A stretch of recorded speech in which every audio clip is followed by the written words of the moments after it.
Chris Godinez, licensed professional counselor, also the host of We Need to Talk on every Sunday at noon. This video is for educational and informational purposes only. The views and opinions stated herein are mine and mine alone. They do not represent the ACA, the APA, or any other therapist for that matter. Boom, done. I would like to thank my sponsor, BetterHelp, BetterHelp, betterhelp.com/Chris Godinez. They are an online therapy company. They are international. So if you are anywhere in the world, you can get on to betterhelp.com/Chris Godinez, fill out a few questions, and they will get you with a licensed professional therapist, LPC or master's level. So master's level, PhD level, LPC, licensed professional counselor therapist. They're everywhere. So no matter where in the world you are, if you are having difficulty getting a therapist, please go to betterhelp.com/Chris Godinez. I've gotten a lot of really good feedback from people. They're very happy with their counselors, which makes me very happy. So please go to betterhelp.com/Chris Godinez. Okay, let's see. I wanted to remind you, Susanna Quintana, you're still that girl. She has a course out called Narcissism 101, and her book is included in that. So this is a great book. You're still that girl, which is awesome. Hey, guys. Of course, my books, You Can Lead a Horse to Water, but you can't make him cha-cha, which is on Audible and Amazon and everywhere. And so is this. So you want to be a therapist. So if you want to know what it's like to be a therapist, this is my experience. So there that is. And where's my other book? What's Wrong with Your Dad? What's wrong with my organizing system here? It's somewhere on this desk. So What's Wrong with Your Dad, which was the first book I wrote, which was about my experience of dealing with, my dad, who was cuckoo for Cocoa Puffs. And that has recently come back to me very strongly. So, jump back. All right. And we'll talk about that in just a minute. If you are going through a divorce, things you need to know, the books you need to read, Splitting by Bill Eddy and Randy Krieger. And the other one is The No Nonsense Guide to Divorce by Lori Hellis. So she breaks it down exactly how the court system works, what to expect, what not to do, which I think is brilliant.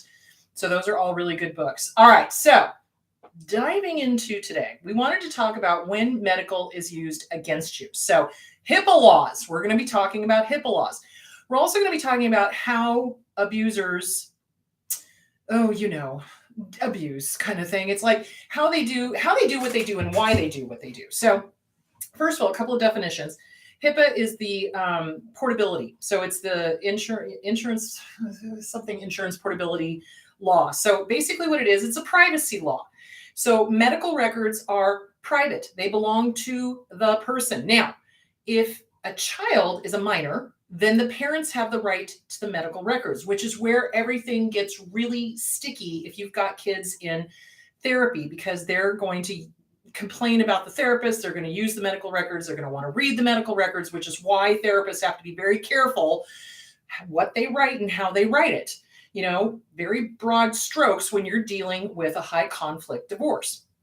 So, but now what I have seen abusers do is as soon as they can, they use the medical records against the kid, the spouse, etc. That is illegal. Let me just say that again because it makes me happy. It is illegal to do that. So once the kid turns 18, if they try to use those medical records against the kid, which I have seen them do. So say, for example, the child or the children decide that the abuser is the abuser and doesn't want anything to do with them. Then what they will do is they will smear campaign. Oh, well, let me give you, they were in therapy, like it's a bad thing, right? Because remember, abusers don't like therapy. They don't like counseling. They don't like their secrets being exposed.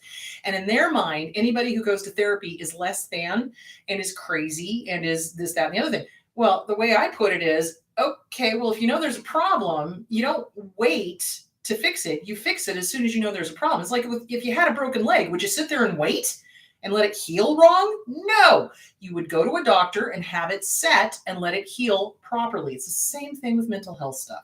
But remember, they're cuckoo for Cocoa Puffs. They don't want any imperfection at all. And so what they'll do is they will use that as fodder for their smear campaign. And they will literally send out the medical records of the spouse, of the kids, of whoever they think that they can harm with this. What they don't understand is they are now violating a law. So if this happens to you, you have an attorney write them a cease and desist letter. And if they continue to do it, then you hit them with a lawsuit, or you hit them with a restraining order.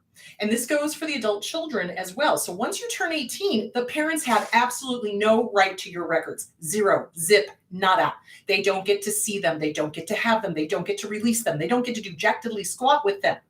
The only time that anybody can do anything with your records is if you have a written release of information stating specifically, yes, this person may see my records.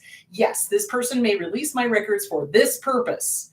Okay. So, and of course, no narcissist on the face of the planet is going to want to sign a document saying, oh yes, I'm going to release these records so I can do a smear campaign, or I want these records so I can do a smear campaign. So basically what I'm trying to say is your records are yours. The only time that they can be used is if you, the parent, the kids, specifically give a written release of information stating that that person has access to the records. So if an abuser is using your medical records against you, if an abuser is trying to, smear campaign, this, that, and the other thing, yeah, then now you got them. Now, here's the thing. Here's the old caveat. So this is why I want you guys to read this, because when there is questions of mental soundness, they are going to subpoena records. Okay. Records can be subpoenaed. So just be aware. Again, if you're a practitioner, be aware. You write your records as if you are going to have to testify in court, which means you keep them real short. Broad strokes, especially if you're dealing with a high conflict divorce. You don't want anything in your notes to harm your client, because they'll use it. The attorneys will use it. And trust me, some attorneys are just as abusive and narcissistic as your ex. Trust me on that one. Not all, thank God, but a lot are. And especially the ex goes and finds those types of people because, like attracts like. So, okay. What was I going to say? All right. So they can subpoena those records. Now, if you are a therapist, a counselor, etc., you can refuse the subpoena. Judges don't like it. I don't recommend it. I don't. But if there is something in there that is going to harm your client, create a situation where they're suicidal, et cetera, you can send a letter to the judge and go, I am not releasing these records, and here's the reason why. However, I don't recommend doing it. Why? Again, judges tend to be narcissistic POSs, and they don't like their orders not being, complied with because narcissists. So you keep your notes uber short and broad strokes, okay? If you get a subpoena, you comply with it, but you also let your client know, hey, I've been subpoenaed. I want to let you know, just so that you're aware, and I'm going to send you and your attorney a copy, and I'm going to send them the copy and all of this good stuff. So, yeah. But back to the children. So what abusers will do is they will take the medical records of the kids and send them to anybody and everybody, trying to prove that the kids are crazy for not wanting to be with them. That's illegal. So you get a hold of an attorney, you send a cease and desist letter, and then you do either a lawsuit or you do a restraining order so that they can no longer have contact. But yes, they will use medical against you. Abso-freaking-lutely. So this is why they're so dangerous. So let's go into several other scenarios that they do. So, all right. So let's say, okay, first of all, back up, definition. So narcissists hate everybody. They are misanthropes. That is the word for hating everybody, misanthropes. Female narcissists tend to hate males. They are misandrists. So misandrist means hatred of males. Male narcissists tend to hate females. They are misogynists. But what they all do is reaction formation. Remember, we talked about the ego defense mechanisms. So what these narcissists, these abusers will do is they'll say, they hate women, they hate men, they hate everybody. So misandrists, misogynists, misanthropes, right? But they'll sit there and say, oh, I love men. Oh, I love women. Oh, I love everybody. But watch their actions, because their actions speak differently. They can't hide the actions. So the actions are physical abuse, mental abuse, manipulation, control, gaslighting, rewriting history, lying. Hello, look to the actions. And even though they're saying pretty words, they don't love, guys. And they will take whatever medical information you give them and use it against you. So for example, somebody has MS, somebody has diabetes, somebody has cancer. The narcissist will make it about them. And instead of you getting the medical attention that you need, suddenly they have something medical going on. That's often, oh my God, I can't tell you the number of times I've seen that happen. So somebody will get a diagnosis and suddenly the same week, the spouse who is a narcissist will decide that they have something serious and they too have to go to a specialist and this, that, and the other thing. And then, of course, the other spouse is like, wait a minute, I really do have this diagnosis. I need to be taking care of myself. And the narcissist is going, oh, but I'm dying. Oh, I've got this, I've got that, da, da, da, da, da. And they're looking for a diagnosis. They're going to doctors, they're doctor shopping, looking for a diagnosis to compete with the diagnosis that the spouse has. I know. It's crazy. It's cuckoo for Cocoa Puffs. And this is not a made up scenario. I've seen this happen. This is, God. Yeah. So, suddenly one spouse has got a cancer diagnosis and the other one starts going to oncologists trying to prove that they have cancer too. And then of course they don't, but that's another story. So anyway, this is what they do. So the other thing I've seen them do, and I've talked about this before, and this is part of the reaction formation. The spouse will have a diagnosis. The spouse will be ill. They'll claim that they're learning everything they can to help the spouse, but then they're doing the polar opposite, So instead of helping the spouse with diabetes, they're shoving sugar and alcohol and candy and this, that, and the other thing at them. Instead of helping the spouse with MS, they're keeping them exhausted. They're not letting them eat healthy. They're, it's crazy. It's crazy. So that's the reaction formation. So that's what you have to watch for. If you are still in the relationship, if you've got a medical condition, they will use it against you. They will use things as simple as PMS, PMDD against the person. And they will use that as their evidence that you're crazy. Seriously. And it's nobody's effing business when you're on your period. Thank you very much. But they will do that. They will, again, smear campaign. Oh, well, she's crazy because, she's on her period and blah, blah, blah, blah, blah, blah. Or she has PMDD and she's crazy and da, da, da, da, da. It's like, no.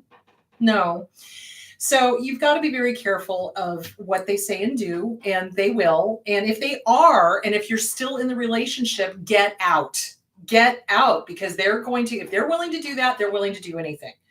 So, and if they're willing to do that to you, they're going to do it to the kids, and they're going to be smearing the kids with their medical information, and it's nobody's damn business. It isn't. So, but narcissists, of course, no boundaries whatsoever.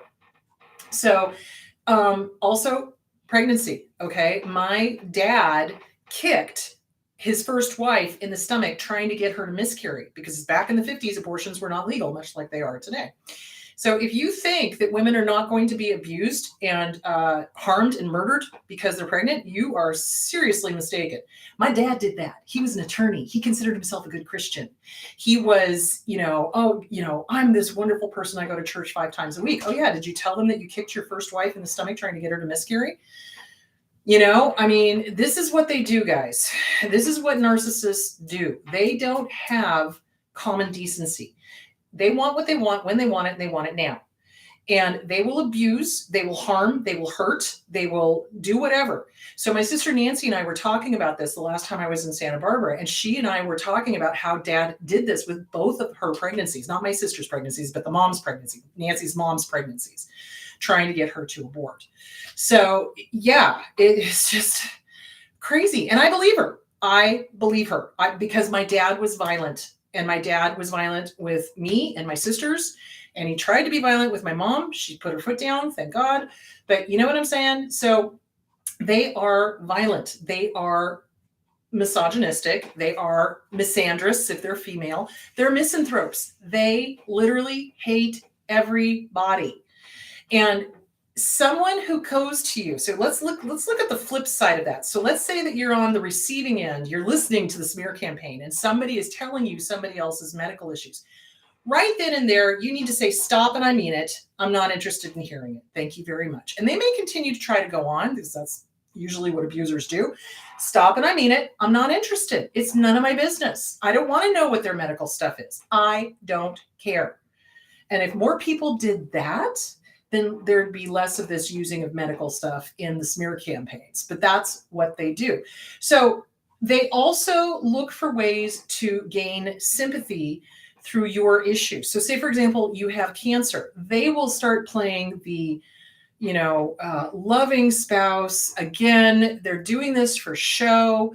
And, we need to do a fundraiser and this, that, and the other thing. We need to get money for the medical bills. And yet they're the ones that are squirreling away the money and not using it on the medical bills.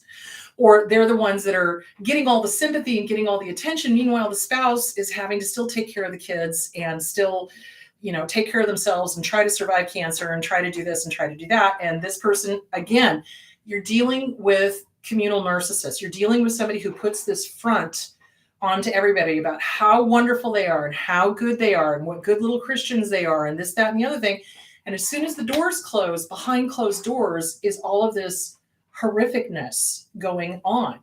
And this is what happens, if somebody is in an abusive relationship and they've got a medical condition, please check up on them. Please get them alone if you can, because here's the thing. Narcissists use this opportunity to completely isolate their target of abuse. Because, okay, they've got a medical condition. Oh, no, you can't come over. Oh, no, they need to be isolated. Oh, no, the immune system's down. They can't have anybody around. I'm calling BS on that. So if you know somebody that has got a medical condition and they are in a relationship with a narcissist, please check on them. Please make a way to go find and see them and get them alone and talk to them and see how they're doing. Because this is the grand opportunity for narcissists to get their target of abuse completely isolated, completely alone, and completely abused. So it's just, they know no bounds. There is no, what's the word I'm looking for? They have no sense of a moral compass. They have no sense of kindness or concern or, what's the word I'm looking for? If it's not about them, it makes them angry. And they will get angry at the spouse or the child who has a medical condition because how dare they take the finances away from them, the narcissist, right? How dare they take the attention off of them, the narcissist? How dare they take the whatever, the affection or the concern or whatever of the spouse off of them? So remember, when we were talking about kids, they get angry when somebody has a child because now the spouse is spending time with the child and they will demand that they don't. It's the same thing if the kid has a medical condition. They get angry that the good mom, the good dad, is spending time with the sick child trying to heal them and not spending time with the narcissist. So if that's going on, get out, get out, get out, get out, get out, get out, get out, get out, get out. It's not going to get better. It's going to get worse. And if they're willing to use medical stuff against you, they're willing to use anything against you. Seriously, and that's the other thing. Narcissists are stupid. Let's just be very clear. They don't understand the law. They don't read the law. Well, unless they're a lawyer or a judge, and quite a few of them are. But they don't understand the law. They don't read the law. They don't get the law. And so they oftentimes will do things to their own detriment, not realizing that they're illegal. So when they do things like that, you don't warn them. You just send them the cease and desist, and then you hit them with a restraining order because they have no business using private medical records. Even when the child is, a child, but they're 18, they're now legally adult. So if they're legally adult, they don't get the records. So there is that. Hang on.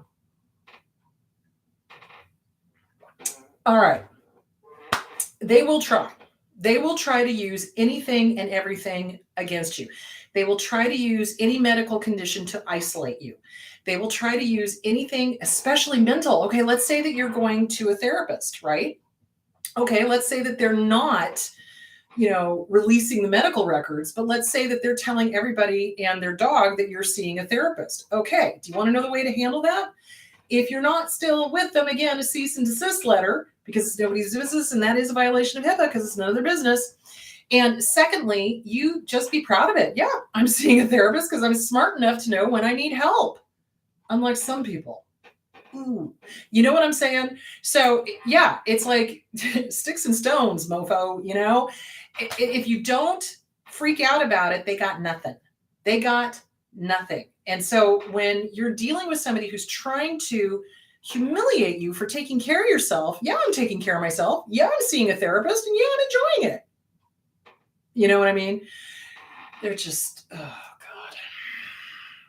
So they will claim that, because somebody has some medical condition, that inhibits their ability to think clearly. Very few medical conditions. PMDD, okay, are there mood swings? Yes. PMS, are there mood swings? Yeah. I used to joke, throw chocolate and a raw steak in the room and back out slowly. Because the hormones would do crazy things. But that doesn't make you irrational. It makes you kind of mood swingy, but that doesn't necessarily make you irrational. It means that you've got hormones raging. So, but of course they don't understand that. They don't bother to research it. They don't bother to understand medical conditions. And so they try to humiliate you for having a normal condition of being a female. Or if it's a man with diabetes, or a man with cancer, or a man with MS, or whatever, they try to humiliate you for having a medical condition. And what you do is just kind of like, yeah, I've got it. And no, it says nothing about me except that I've got this particular disease. They're just heinous human beings. Heinous. And so the thing that you're wanting to watch for is them using your personal information, them trying to humiliate you for your personal information, them doing the reaction formation. So remember, that is the ego defense mechanism where they go, oh, I love everybody. Oh, I love women. Oh, I love men. When in fact, they hate them, and their actions tell you that. So disrespect, lying, cheating, stealing, trying to humiliate you. That tells me they don't.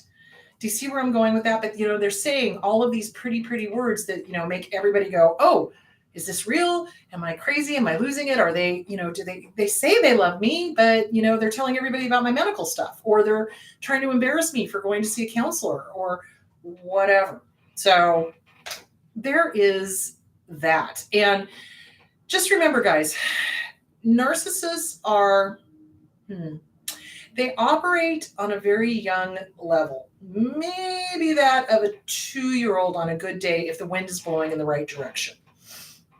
They are vindictive, like nobody's business. They are also very impulsive, and that is, impulsivity is the hallmark of every single personality disorder. They don't think things through. Use that to your advantage.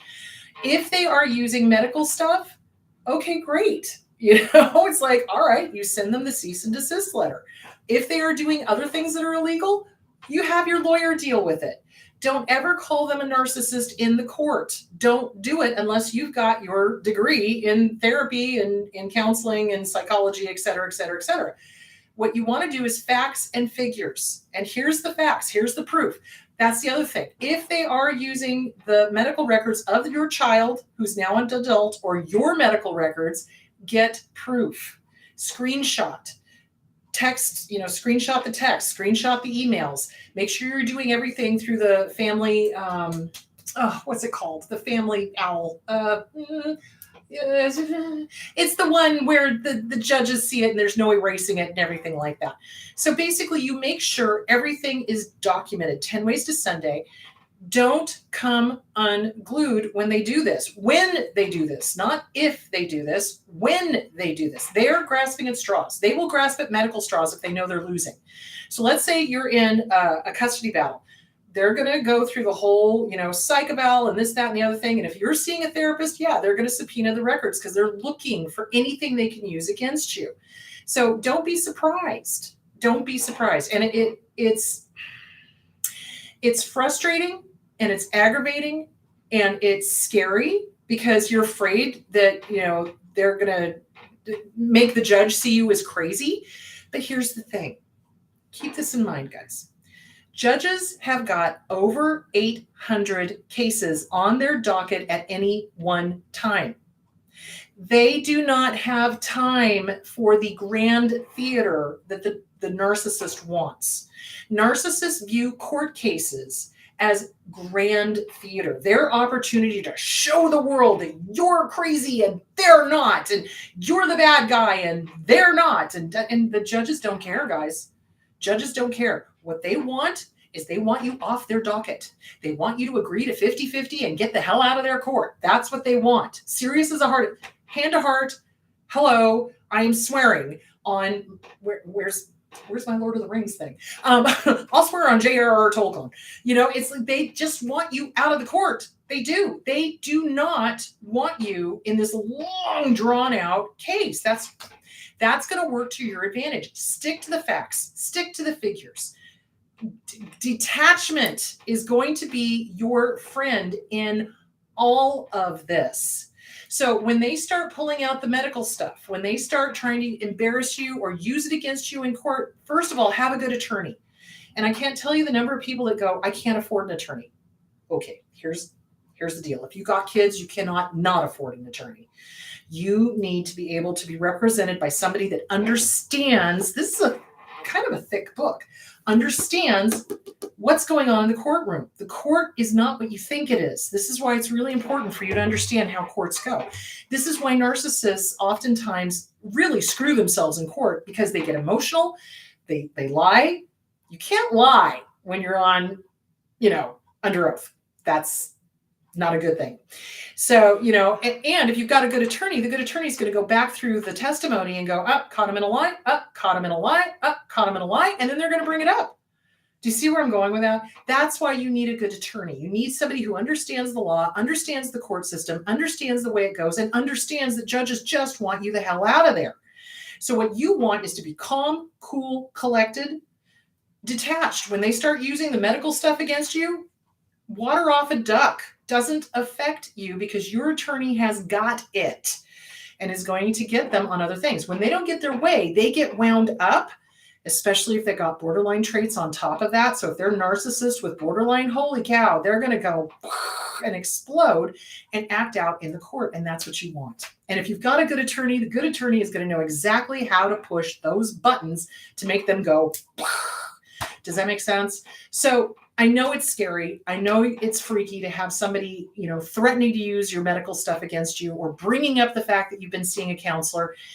Here's the thing. Healthy, sane people go see counselors to help them because they know there's something wrong and they want to fix it. Crazy people are the ones that go, oh no, that's okay. I'll just, I'll deal with it myself. I'll white knuckle it. Oh no, I don't need a therapist. Nope, I'm fine. Meanwhile, they're leaving this wake of damage behind them and they don't freaking care. What they're concerned about is what they look like. The thing that's the scary, iffy thing in the court cases is if you do ask for psych evals on the entire family, sometimes it backfires. Because if you don't get a good therapist that understands personality disorders and they don't recognize a psychopath when they see one, you may get one that doesn't catch that the abuser is the abuser because they're charming, because the person is inexperienced, whatever. So that is the concern. So basically they will use it. They will use it. They absolutely will, but they legally have no right to. Now, in a court case, they can subpoena the records. But if they're sending stuff out themselves personally and handing out your medical records or handing out your kids' medical records, no, cease and desist letter. They may not do that. You do not have written permission, and the kid is going to have to do that as well. The kid is going to have to be the one to do that letter, the cease and desist letter, because they're now legally an adult. So they have to be like, you do not have permission to use my records, cease and desist, et cetera, et cetera, et cetera. And the attorney can draft it, et cetera, et cetera, et cetera. So it's a good idea to have a good attorney. And if the abusers are doing things like that, then you want a good attorney, because this basically says to me, they have no moral compass. They need to be right at all costs. They don't care what rules or laws they're breaking. And, you need to have somebody backing you up to make sure that your medical records are safe. So There it is. When you are speaking to a therapist, we're going to get to the questions in just a minute. When you are speaking to a therapist and you know you're in the middle of a high conflict divorce, let them know your records may be subpoenaed. I just want to let you know. So keep the notes short. Thanks. Seriously, or what do you do in the case of a subpoena? How detailed are your notes? What do you, how do you protect me from my crazy spouse? These are things you can say to a potential therapist. Why not? You need to know. So, and a good therapist will let you know. And what I tell people is my notes are really short. They really are. They're like 3 lines of what we talked about and what we're working on and what the plan is. That's it. That's all it needs to be. So yeah. So talk to them about that. So there is that. Okay. Let's dive into the questions. Did I cover reaction formation? Yes, I did. So that's when they do the opposite of what they're really thinking and feeling. Okay, let's go over here. Oh my gosh, where are my glasses? Oh, I don't know. I'm going to have to make it bigger. There we go. Oh, better. Is it common for a narc parent to use the child's illness as a reason for abuse? Yes, absolutely. My narc mother blamed my dying brother, oh geez, for getting cancer. And then she played the victim. Absolutely. Absolutely. Oh yeah. Yeah. So they do. Like I said, they get angry. They get angry when a child gets sick. They get angry when the child is taking resources away from them. So remember, to them, money is literally their God. Money is literally their God. And they get angry when a child's illness starts putting a financial drain on the family. They're more concerned about the money than they are about their child surviving or getting better or healing or anything like that. So yeah, they will blame the kid. They will harm them. They will abuse them. They will verbally beat them. Along similar lines, my dad used to tell me that it was my fault he could never retire. Okay, I left home when I was 17. I supported myself since I was 17. So he could have retired anytime after that. He persisted in that magic thinking until the day he died. I was the reason he couldn't retire because he had me. And of course, I always pointed out to him, well, you're the a-hole who didn't wear condoms. So, and of course, and then he would hit me and all of that fun stuff. But, it's like they absolutely look for any excuse to play the victim, to be angry at the child, because it's not acceptable to be angry at a child for, having cancer. But they'll abuse them that way. Oh, you did this to me and I had to do that and you had cancer, like it was their fault. Like the kid woke up one morning and said, hey, I want to be dying of cancer. How about no? How about that's ridiculous? So yeah, no, the abusers will absolutely punish the child for having a disease. They will punish the child for being sick. They will punish the child, yeah. And again, it's because the attention is not on them. And if they can't get the attention, then they will play the victim. They'll either the long-suffering parent or the long-suffering spouse or, whatever. So yeah, they absolutely will use that as an excuse to verbally abuse, sometimes physically abuse, because they're about this emotional age of a 2-year-old, if that on a good day. Question. So my narc dad never allowed me to be sick or go see a doctor and deny that I'm ill. Oh, God. Okay. Narcissists have got weird thinking. Do you remember how we talked about that a couple of weeks ago?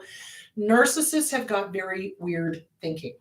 They don't want a child going to see the doctor because they're afraid of what they're going to tell the doctor. They don't want the kid to be like, hey, dad hits me. Because, the good doctors ask those questions in several different ways. If they're a good doctor, if they're not, they ignore it. And there's a lot of bad doctors out there. So yeah, they didn't. First of all, narcissists don't want the kids having any opportunity to tell an authority figure who, by the way, doctors are state mandated to report abuse. Hello. So they don't want them to go to the doctor and say, oh yeah, dad hits me, or yeah, dad spanks me, or dad takes a belt to me, or mom hits me, or mom spanks me, or mom takes a belt to me. Because remember, abusers can be both male and female. and everything in between. So they're abusers. They don't want their kids going to an authority figure that can report. Doctors can report. Doctors usually, if they're good doctors, ask the questions that'll ferret out if the kid is being abused. Bad doctors don't. So that is why they probably would not allow you to go to the doctor. And then denying sickness. So again, it's a competition, and it's an inconvenience.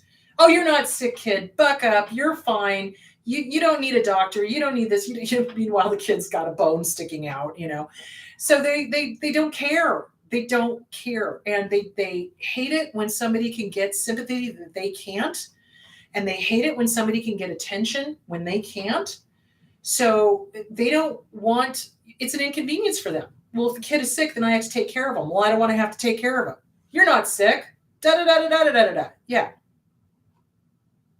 My dad used to do something very similar. He would get mad at us when we got stomach flu or things like that. He was a terrible caregiver. He didn't want to be a caregiver. And so he got angry at us when we got sick. Yeah, that's exactly what they do, because they don't want to be bothered. They don't want to be bothered. And what is the point of having a child if you're not going to take care of them? Well, narcissists, for my dad, he didn't have really a choice. And oh my God, when he got rid of his first wife and then he married my mom, it was like the first family never existed. And then suddenly this family was everything. And so, he had to have kids and show that he was just as good as the ex and could marry and this, that, and the other thing. And but he still wasn't a good caregiver. He was not warm and fuzzy. He definitely was not warm and fuzzy. And he would get angry if you showed any sign of weakness. So for a narcissist, weakness is being sick. Weakness is crying. I wasn't allowed to cry. It took me until I was about 16 or 17 to be able to cry. And even after that, I had a hard time with it. Now I cry at the drop of a hat. But it's really, they don't want any sign of weakness. It makes them angry because to them, that's not perfection. And remember, everything has to be perfect. Everybody around them has to be perfect. And that means not being sick. Because in their crazy minds, if you're sick, you're not perfect. Isn't that nuts? That is just nuts. But that's what they do to kids. And so then those kids grow up and they have a hard time asking for help because that's a trauma response. We have a hard time going to the doctor. I still hate going to the doctor. I'll go. But, if we get sick, we get angry. I do. Because I'm just like, damn it, I got stuff I got to do. Why am I laying in bed? What is this? And I'm clear. That's a trauma response. That's because of my dad. We had to be up and doing stuff. So yeah, that's what they do. They absolutely make you wrong for being sick. It's stupid, but it's because they can't stand the imperfection. If you're imperfect, that means they're imperfect because they don't have boundaries. They don't understand the separation. How do I get other family members to believe me about the abuse I've been going through because of my dad? Oh, honey, you're probably not going to get them to believe you. You're not. So what you got to know is you know what you know. You know what you know. And this has been brought home to me recently because I've been having to go through more boxes from my mom's estate. And there was a box of condolence cards on my dad's death, right? So I'm going through them and I'm just kind of casually, looking to see what's in them and things like that. And nobody in Gridley knew what my dad was like behind closed doors. Sometimes the family members didn't know what dad was like behind closed doors, the distant ones, not the ones that were like right there because we all saw it. But, so it was very, you could ask John this. I really need to get a new punching bag because I really have a lot of anger about that. So, it's like they're not going to see it because remember, they put on a mask. They put on a mask and they behave differently with different people and they behave differently with different family members. So trust your experience. Trust that you know what you know. And you don't need to convince the other family members. You don't, because either they know or they don't. And to be in that deep a denial, to not see it, especially when you're right there, that speaks volume to the level of mental health issue that is going on. So if they were right there and they're denying it and they saw it, then get the hell away from them. You're not ever going to convince them. And it's not your job. Your job is to heal you. Your job is to get CPTSD from Surviving to Thriving by Pete Walker. Do it front to back. Get The Disease to Please, Harriet Breaker, front to back.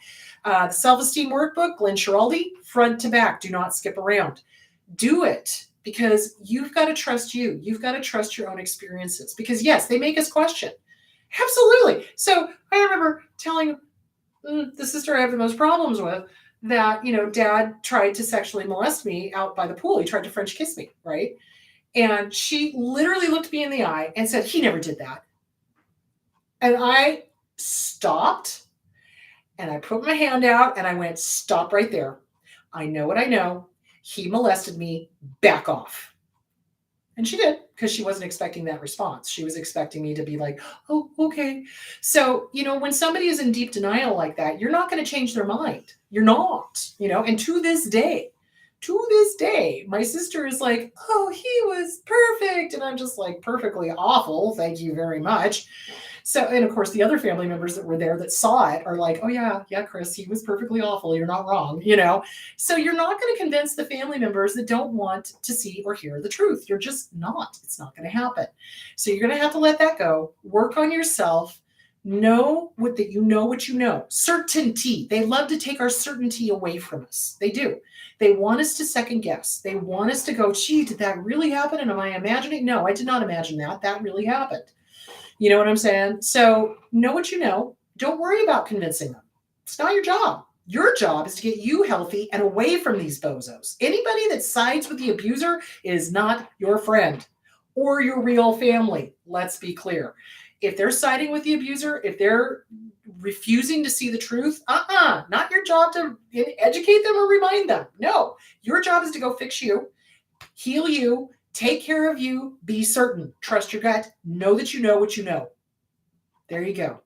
So yeah, that I hope that answers the question. And you're not alone, sweetie. That's All right. Why can't I remember most of my childhood? I know there was trauma, and that's why. Okay, let's talk about PTSD. All right. So PTSD in the DSM-5 is a one-time event, like a car accident, witnessing a robbery, being threatened with a knife or a gun, or being in war, things like that. Complex post-traumatic stress disorder is something that happened day after day after day after day after day after day after day after day after day. It might have been different ways of abuse, but it was still abuse. So when we have trauma in our lives, and depending on how old we are, okay, little kids can't cope with trauma. Some adults can't cope with trauma. A lot of people can't cope with trauma, and that's okay, because it's so overwhelming and so traumatic and so hard to deal with. And little kids in particular don't have the cognitive ability to process the trauma and be able to go, that's on them. It is not me. It is them. So when little kids go through trauma, they literally kick out the information. They dissociate. They leave their body. If there was sexual abuse going on, I cannot tell you the number of reports of the child saying, I watched it from the corner of the room. I saw what was happening to me, but I was over here watching it. So literally dissociating, literally just checking out. Nope, peace out, gone, see ya. It's a way of coping. It's a coping mechanism. That is why we cannot remember a lot of our childhood if there's been a huge amount of trauma and we haven't worked on the trauma. So the big thing I would say would be give yourself a big old hug. Just, honey, you're normal.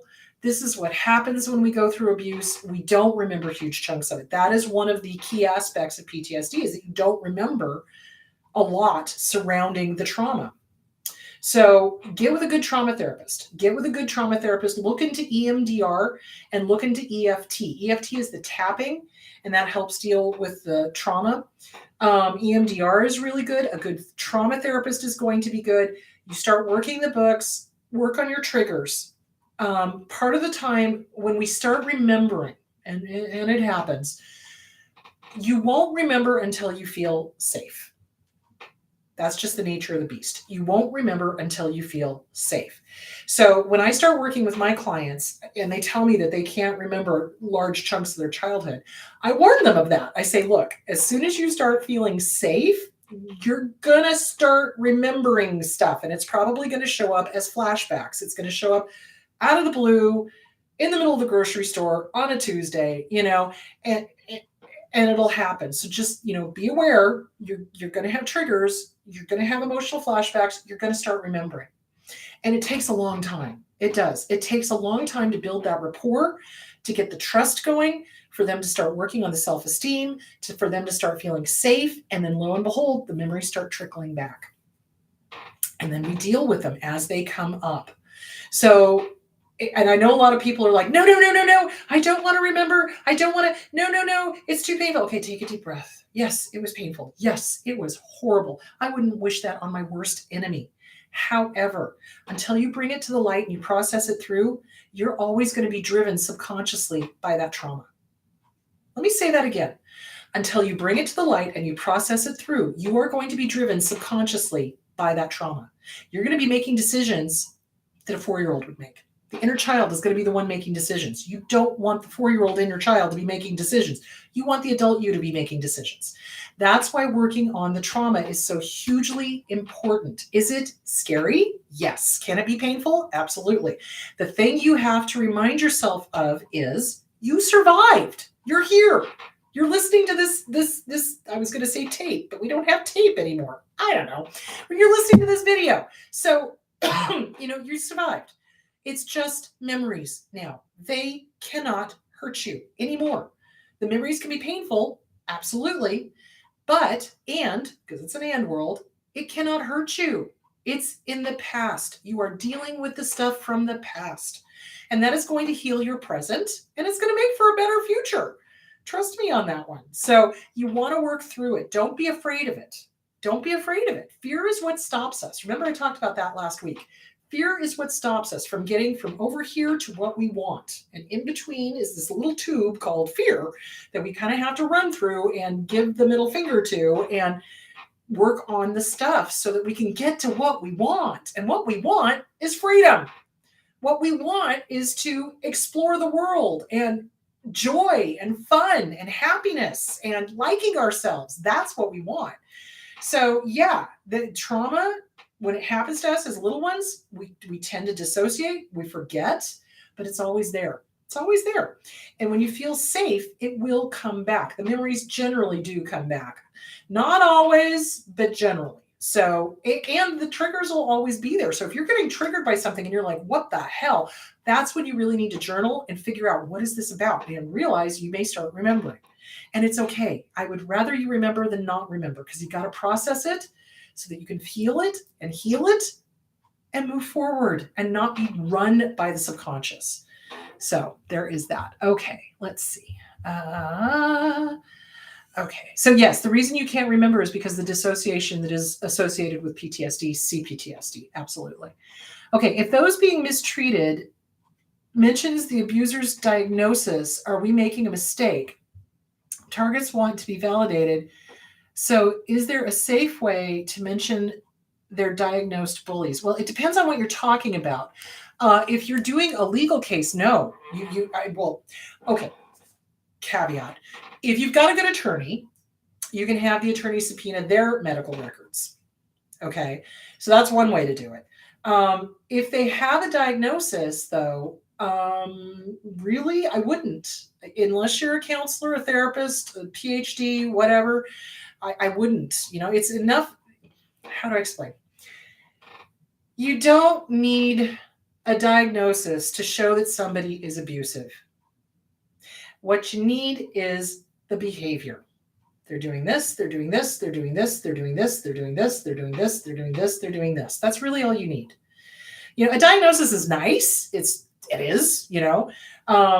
So yeah, I can think of one case I had where they did do a family psych eval, and it was a good evaluator because it came back with every personality disorder in the book. And, the judge took one look and was like, okay, against the abuser. So, I mean, that turned out good. But then I've had other ones where they completely missed it.